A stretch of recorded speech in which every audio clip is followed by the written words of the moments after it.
अस्सलाम वालेकुम। आज हम biology 10th class chapter number 1 gaseous exchange lecture 3 को स्टार्ट करने लगे हैं। जो है हमारे पास गैशियस एक्सचेंज इन ह्यूमन। अब इसी सीरीज़ के साथ जो है वो हम लेक्चर्स जो है वो अपलोड करते जाएंगे चैप्टर वाइज और हर टॉपिक वाइज। हर चैप्टर के टॉपिक अलग-अलग नंबरिंग के हिसाब से। दूसरे नंबर पर हर चैप्टर के जो टॉपिक्स हैं वो बारी बारी अपलोड होंगे। और अगर किसी को कोई टॉपिक समझ ना आए, अगर कोई टॉपिक रिपीट करवाना चाह रहा है, तो वो कमेंट सेक्शन में जो है वो हमें मैसेज करे और हम जो है टॉपिक को दोबारा रिपीट कर देंगे और दोबारा अपलोड कर देंगे। तो आज जो हमारा टॉपिक है वो है हमारे पास gaseous exchange in human.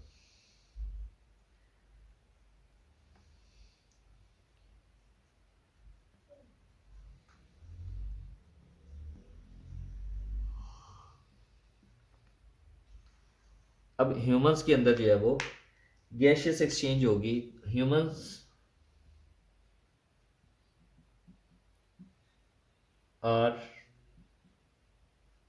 Higher animal. Humans जो है वो हमारे पास हायर एनिमल है। हायर एनिमल का मतलब कॉम्प्लेक्स एनिमल्स हैं। हर सिस्टम के लिए एक अलग सिस्टम अल्लाह ने रखा है। जैसे रेस्पायरेशन के लिए रेस्पिरेटरी सिस्टम है, डाइजेशन के लिए डाइजेस्टिव सिस्टम है, और नर्वस सिस्टम के लिए अल्लाह ने ब्रेन और स्पाइनल कॉर्ड। तो हमारे पास हर काम के लिए अल्लाह ने अलग सिस्टम रख दिया है। तो अब गैशियस एक्सचेंज जो ह्यूमंस के अंदर है वो है बाय रेस्पायरेटरी सिस्टम। तो हमारी बॉडी के अंदर जो गैशियस एक्सचेंज हो रहा है वो किसके ज़रिए होगा? रेस्पायरेटरी सिस्टम के ज़रिए होगा। अब रेस्पायरेटरी सिस्टम के टू मेन पार्ट्स हैं। Respiratory system have two main parts.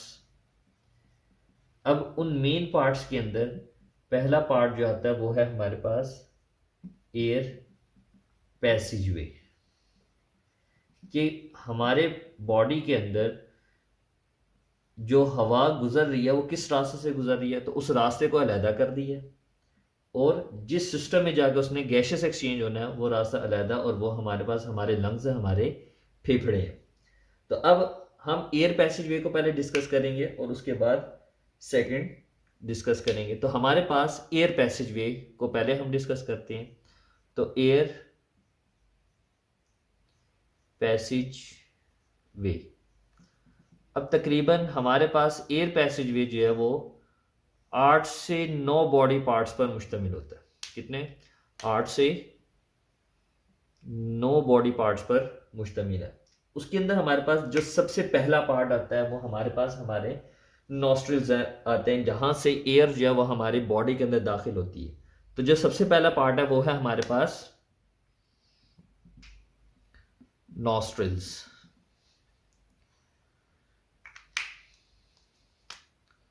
Nostrils, air come in the body by nostrils. तो नॉस्ट्रिल्स के ज़रिए जो है हवा हमारी बॉडी के अंदर दाखिल होती है। जो हमारे नेजल कैविटी के पोर हैं वो भी हमारे पास नॉस्ट्रिल्स, जिसे उर्दू में नथने कहा जाता है। तो अब नॉस्ट्रिल्स के नेक्स्ट पार्ट जो है, एयर मूव करती है नॉस्ट्रिल के बाद नेजल कैविटी। नेजल कैविटी में एयर जो है वो क्या करेगी? मूव करेगी। अब जब नेजल कैविटी के अंदर मूव करेगी तो नेजल कैविटी को हम फर्दर, उसके अंदर कुछ पार्ट्स मौजूद होते हैं जो हमारी बॉडी के अंदर हमारे हवा को जो है वो मेंटेन करते हैं, और जो डस्ट पार्टिकल हमारी हवा में होता है उन्हें ट्रैप किया जाता है। तो अब हम नेजल कैविटी को देखें। तो नेजल कैविटी के पास कुछ पार्ट्स होते हैं, पहले हम उसको डिस्कस करते हैं। तो हमारे पास जो नेजल कैविटी के अंदर चीज़ें हैं वो है हमारे पास हेयर्स। हमारी नेजल कैविटी के अंदर बाल होते हैं। दूसरे नंबर पर हमारी नेजल कैविटी के अंदर म्यूकस फ्लूइड होता है, म्यूकस होता है। अब म्यूकस मेम्ब्रेन भी कह सकते हैं, म्यूकस फ्लूइड भी कह सकते हैं। तो अब हमारे पास जो हेयर्स हैं उनका काम है ट्रैप डस्ट पार्टिकल। जितनी भी गंदगी है वो तमाम के तमाम हमारे बालों में ट्रैप हो जाती है ताकि वो हमारे लंग्स तक ना पहुंच सके। कोई भी मिट्टी के ज़र्रात जो है वो हमारे लंग्स तक ना पहुंच सके। दूसरे नंबर पर जो म्यूकस फ्लूइड है, जो म्यूकस मेम्ब्रेन है, वो क्या करती है? Moist the air. वो हवा को मॉइस्ट कर देती है, नमी में तब्दील कर देती है। क्यों करती है? इक्वल टू बॉडी टेम्परेचर, ताकि हवा का टेम्परेचर बॉडी के टेम्परेचर के बराबर हो जाए और कोई भी प्रॉब्लम हमारी बॉडी के अंदर ना आ सके। तो अब नॉस्ट्रिल से एयर मूव करेगी from nostrils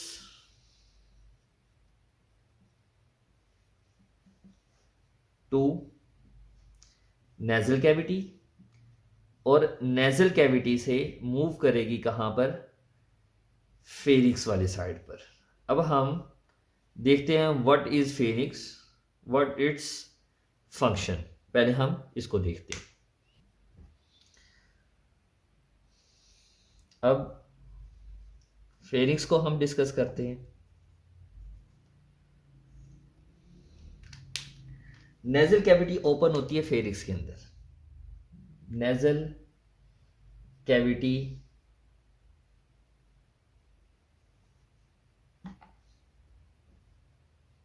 cavity open in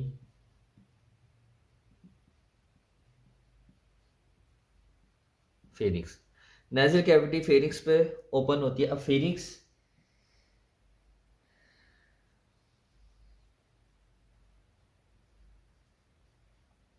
is common for food and air duct.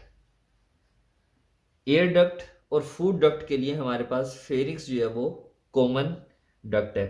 अब जो फूड की डक्ट है उसको हम एसोफेगस, खुराक की नाली को हम एसोफेगस कहते हैं, और जो सांस की नाली है उसको हम लेरिक्स की तरफ और लेरिक्स से ट्रैकिया की तरफ लेकर जाते हैं। ये दो चीज़ें आती है। अब हम हमारे लिए कॉमन तो फेरिक्स है, तो फेरिक्स से एयर मूव करेगी एसोफेगस वाले साइड पर नहीं बल्कि लेरिक्स वाली साइड पर। सो एयर मूव टू लेरिक्स, और एयर मूव कर जाएगी कहां पर? लेरिक्स के पास। अब लेरिक्स के बारे में हम देखते हैं। लेरिक्स जो है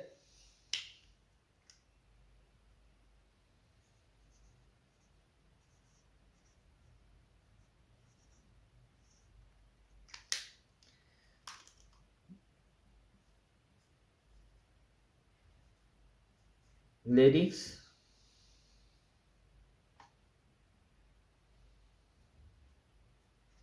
हैव अ पोर कॉल्ड ग्लोटस। लेरिक्स के पास एक सुराख होता है जिसको हम ग्लोटस का नाम देते हैं, और यही ग्लोटस के ऊपर एक ढक्कन लाइक स्ट्रक्चर होता है जो किसी भी फूड पार्टिकल को लंग्स में जाने से बचाता है। तो हमारे पास ग्लोटस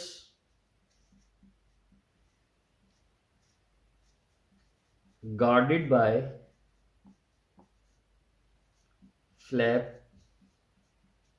टिश्यू, जो सुराख है उसे बचाया जाता है, उसे ढका जाता है, उसे ढांपा जाता है एक फ्लैप लाइक टिश्यू से जिसे हम कॉल्ड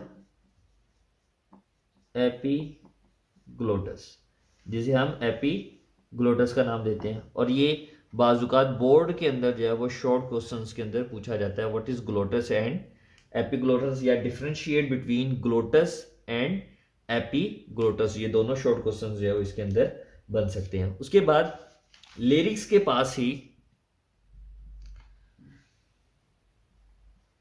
लेरिक्स हैव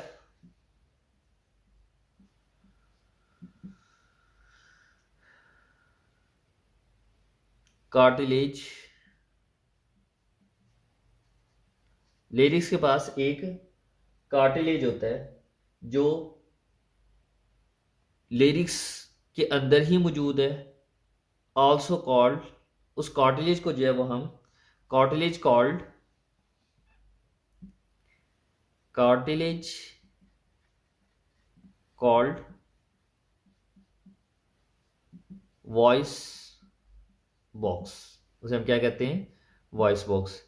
एयर वाइब्रेट करती है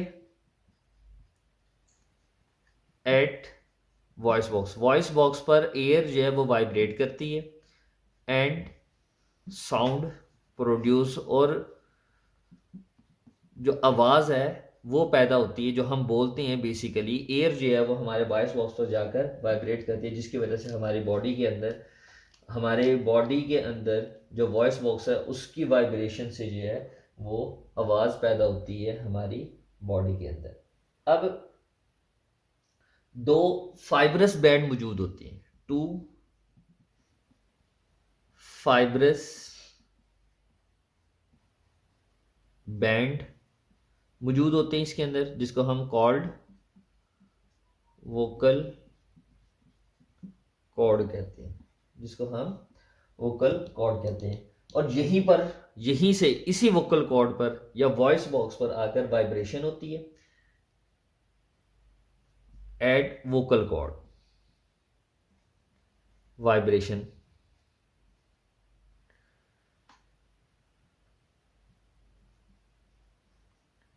वाइब्रेशन, इसी वोकल कॉर्ड पर वाइब्रेशन है जिसको हमने पहले वॉइस बॉक्स का नाम दिया।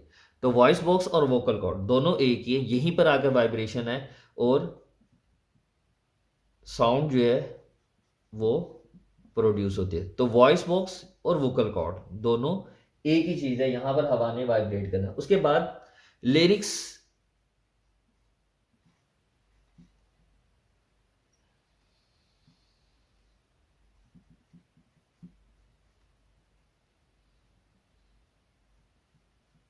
लिरिक्स जो है वो कंटिन्यू होती है एक और नाले की तरफ, जिसको हम कहते हैं ट्रैकिया। अब ट्रैकिया के बारे में हम डिस्कस करते हैं। ट्रैकिया जो है वो है हमारे पास एक लंबी सी नाली, 12 सेंटीमीटर लॉन्ग डक्ट है, 12 centimetre long duct, also called wind pipe, जिसको हम विंड पाइप भी कहते हैं, यानी कि हवा की नाली। उसके बाद हमारे पास जो ट्रैकिया है वो सी शेप होता है, यानी कि इसके अंदर जो कार्टिलेज मौजूद है वो सी शेप है। और यही हमारे पास tube trachea divide into two tubes, यही ट्रैकिया दो ट्यूब्स में डिवाइड होती है, जिसको हम कॉल्ड ब्रोंकाई, जिसको हम ब्रोंकाई का नाम देते हैं। आगे हम डिस्कस करते हैं ब्रोंकाई। ट्रैकिया जिसमें डिवाइड होता है वो है हमारे पास bronchi. Bronchi small tube that further divide into small tube, और यही ब्रोंकाई जो है वो फर्दर और स्मॉल ट्यूब्स के अंदर तकसीम होती है, कॉल्ड ब्रोंक्यूल्स। उसको हम क्या कहते हैं, उसको हम ब्रोंक्यूल्स कहते हैं। अब यही हमारे पास ब्रोंक्यूल्स जो है वो और नैरो हो जाती है, यही ब्रोंक्यूल्स जो है वो और नैरो हो जाते हैं, फाइन ट्यूब्यूल्स के अंदर तकसीम हो जाती है। यही ब्रोंक्यूल्स ब्रोंकाई से किसमें, ब्रोंक्यूल्स फर्दर छोटे छोटे पार्टिकल्स, छोटी छोटी tubes, these tube divide into small narrow tube called alveoli ducts, ये एल्व्यूलर डक्ट्स। तो जो हमारे पास चीज डिवाइड हो रही है, जो ब्रोंक्यूल्स फर्दर डिवाइड हो रही हैं, उनको हम क्या कह रहे हैं, एल्व्यूलर डक्ट्स। अब एल्व्यूलर डक्ट्स जो है वो ओपन होती है एक क्लस्टर पाउच के अंदर, एल्व्यूलर डक्ट। अब एल्व्यूलर डक्ट जो है वो एक पाउच के अंदर, एक थैलीनुमा स्ट्रक्चर के अंदर ओपन होता है। एल्व्यूलर डक्ट ओपन इन थैली कह लें, सैक कह लें या पाउच कह लें, कॉल्ड एल्व्यूलाई। एक सैक लाइक स्ट्रक्चर होता है। अभी हम इसकी पूरी डायग्राम देखेंगे शुरू से लेकर आखिर तक, तो हमें एक एक स्ट्रक्चर के बारे में हम डिस्कस करेंगे, इसकी समरी जो है वो बयान करेंगे। तो हमारे पास जो है वो एल्व्यूलर डक्ट ओपन होती है एक थैली के अंदर, जिसको हम एल्व्यूलाई कहते हैं। अब हम एल्व्यूलाई को देखें।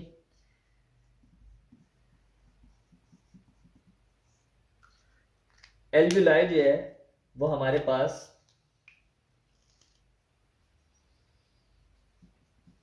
एल्व्यूलाई इज सैक, एल्व्यूलाई जो है वो हमारे पास एक थैली है,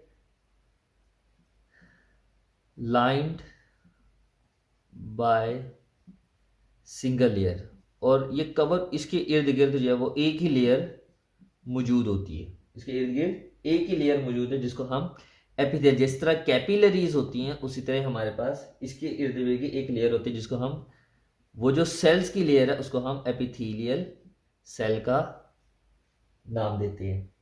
अब हमारे पास इसको कवर किया होता है, कवर बाय कैपिलरीज। इसे कवर किसने किया हुआ है, कैपिलरीज ने, दैट जो क्या करती हैं, प्रोवाइड करती हैं ब्लड। और वो कौन सा ब्लड होता है, वो डीऑक्सीजनेट, जिसके अंदर कार्बन डाइऑक्साइड ज्यादा और ऑक्सीजन की मिकदार कम होती है। अब वो ब्लड कहां से इनके पास आता है, तो हार्ट से एक नाली आती है, जिसको हम पल्मोनरी ट्रंक कहते हैं। तो पल्मोनरी ट्रंक से डीऑक्सीजनेटेड ब्लड जो है वो आता है लंग्स से, लंग्स में, और पल्मोनरी वेन से वापस चला जाता है किसकी तरफ, हार्ट की तरफ, ऑक्सीजनेटेड होकर, यानी कि ऑक्सीजन की मिकदार ज्यादा होकर वापस हार्ट की तरफ चला जाता है। तो ये हमारे पास पल्मोनरी ट्रंक से डीऑक्सीजनेटेड ब्लड आता है लंग्स की तरफ, डीऑक्सीजनेटेड ब्लड लंग्स की तरफ आता है, और पल्मोनरी वेन के जरिए वापस हार्ट की तरफ जाता है। और वो कौन सा ब्लड होता है, वो होता है हमारे पास ऑक्सीजनेटेड ब्लड, जिसके अंदर ऑक्सीजन ज्यादा होती है और कार्बन डाइऑक्साइड कम होती है। ये जो ऊपर एरो का मतलब है, ये ऑक्सीजन का ज्यादा होना, और ये जो आगे कार्बन डाइऑक्साइड है, ये हमारे पास कार्बन डाइऑक्साइड है, और उस ब्लड के अंदर कार्बन डाइऑक्साइड की मिकदार कम होती है। तो ये हमारे पास पूरा जो है वो एयर पैसेज वे है, जिसके जरिए हवा हमारी बॉडी के अंदर आती है, और इसी पैसेज वे के जरिए जो है वो हवा हमारी बॉडी से जो है वो एलिमिनेट हो जाती है। अब हम इसका स्ट्रक्चर देखते हैं कि ये होता किस तरह, और किस तरह एयर जो है वो मूव करती है हमारे लंग्स की तरफ। तो अगर हम इसका स्ट्रक्चर देखें, तो आपने स्ट्रक्चर इसकी डायग्राम किस तरह बनानी है, तो पहले हम डालेंगे 1, उसके बाद हमने 2, उसके बाद हमने बिल्कुल छोटा सा 3 करके, ये हमारे पास छोटी सी डायग्राम बन गई। इसको यूं थोड़ा सा मूव करवा लेना है बेटा। जो बुक में डायग्राम बनी होती है एग्जामिनर वो नहीं चाहता, थोड़ी सी रिलेटेड जो आपके पास डायग्राम होती है वो आपने बनानी होती है, ताकि पता लग जाए कि भाई ये चीज़ ये वाली है, तो आपने बिल्कुल एग्जैक्ट जो है वो बुक के मुताबिक नहीं बनानी, बल्कि आपने रिलेटेड बनानी है, जिस तरह मैं बना रहा हूँ। तो हमारे पास एयर पैसेज वे की जो डायग्राम है वो सीखने का ये तरीका है, पहले आपने 1, फिर उसके बाद 2, फिर छोटा सा 3, और फिर उसके बाद थोड़ा सा घुमाकर नीचे की तरफ ले आना। तो अगर आपको मैं दोबारा दिखा दूं, 1, 2, और उसके बाद छोटा सा 3, फिर यूं उसको थोड़ा सा राउंड करके वापस लेकर आना है। तो इस तरह जो है वो हमारे पास डायग्राम, सॉरी ये मुझे थोड़ा सा छोटा बन गया, तो अब इसको थोड़ा सा बड़ा करके जो है वो यूं करके, हाँ जी। तो आप जो है वो इजीली डायग्राम पहले 1 डालना है, फिर 2, फिर छोटा सा 3, फिर थोड़ा सा राउंड करके जो है वो आपकी डायग्राम इजीली बन जाएगी। उसके बाद अंदर आपने इस तरह जो है वो एक बड़ा सा स्ट्रक्चर बनाना है। उसके बाद ये आपने नालियाँ बनानी है। तो अब ये जो स्ट्रक्चर है ये हमारी बॉडी के अंदर नेजल कैविटी का स्ट्रक्चर है, हमने देखना है। अब ये हमारे पास फेरिक्स है, इसको हम डिवाइड करेंगे 2 हिस्सों में। ये खुराक की नाली और एक हमने सांस की नाली बनानी है। अब ये हम ट्रैकिया बना रहे हैं इस तरह। ये बेटा डायग्राम जो है वो इजी है, इतनी मुश्किल नहीं है। ये हमारे पास ब्रोंकाई बन गए। बस आपने एयर पैसेज बनाना है, लंग्स को थोड़ा सा देखना है इसके अंदर।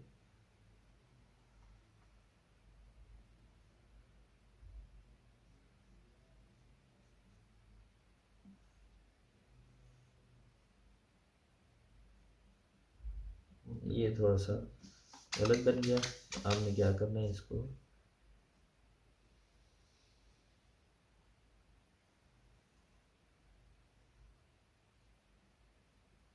इस तरह, ये थोड़ा सा ज़्यादा हो गया, इसको थोड़ा सा नुकीला करना है यूँ करके, हाँ बस। ये आपके लंग्स का स्ट्रक्चर बन गया। अब सबसे पहले नंबर पर जो चीज़ है ये वाली, ये हमारे पास नेजल कैविटी, और इसके बाहर जो ये सुराख है इनको हम नॉस्ट्रिल्स कहते हैं। इसके ज़रिए हवा जो है वो बॉडी के अंदर दाखिल होती है। उसके बाद हमारे पास एक कॉमन पाइप आ रहा है, ये हमारे पास खुराक की नाली है। ये हमारे पास खुराक जिसको हमने एसोफेगस कहा था, ये वो वाली नाली है। और ये हमारे पास जो है ये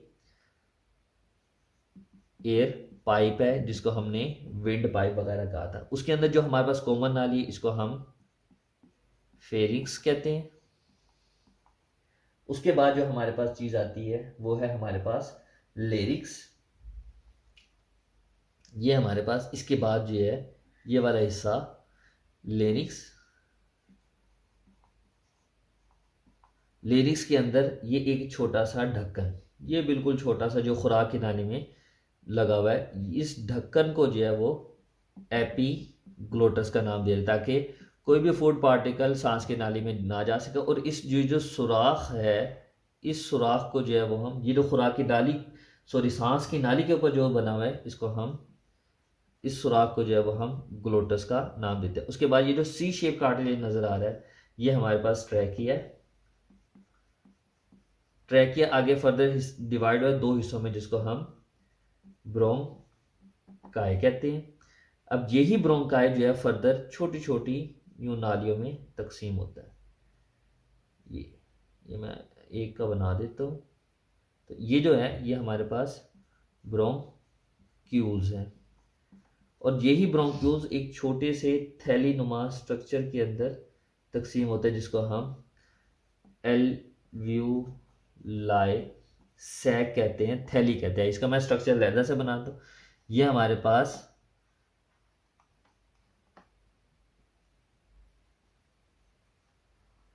ये एल्वेलाई सैक है, इसके इर्द गिर्द जो है वो छोटी छोटी कैपिलरीज जुड़ी होती है जो डीऑक्सीजनेटेड ब्लड लेकर आती है और ऑक्सीजनेटेड ब्लड यहाँ से लेकर जाती है। तो ये अल्लाह ने हमारे बॉडी के अंदर एक बहुत बड़ा निज़ाम रखा। इस पूरे को जो है हम एल्व्यूलाई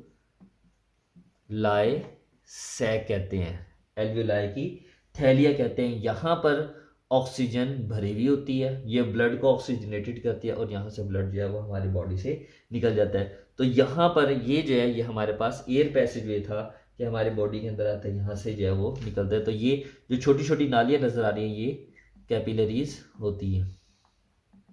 तो अगर हम इसको कंक्लूड करें कहाँ से कहाँ पर काम हुआ, तो सबसे पहले नंबर पर नॉस्ट्रिल्स, नॉस्ट्रिल से नेजल कैविटी, नेजल कैविटी से, ये नेजल कैविटी है, नेजल कैविटी से फेरिक्स, फेरिक्स से